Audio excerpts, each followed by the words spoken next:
अस्सलाम वालेकुम नाज़रीन, मैं हूं यम्मे वाजिद। 7H न्यूज़ में आपका खैर मकदम है।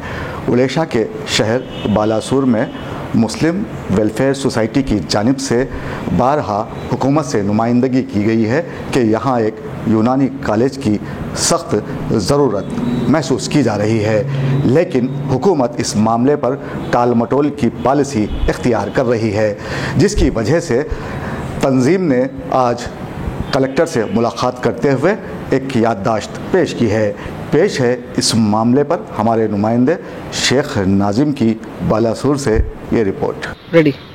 सलीम रज़ा, सेक्रेटरी मुस्लिम वेलफेयर सोसाइटी। बहुत दिनों से यहाँ बालेश्वर वासी का एक डिमांड था कि एक यूनानी हॉस्पिटल खुलना चाहिए। उसी बात को मजबूत करने के लिए मुस्लिम वेलफेयर सोसाइटी एक मुहिम चलाई थी। इसके पहले जो कलेक्टर थे उनको मिले थे हम लोग, उन्होंने कहा था ज़िला परिषद से पास करके लेके आओ, वो हम ले आए हैं। और आज हम फिर से कलेक्टर से मिले हैं, नए कलेक्टर से।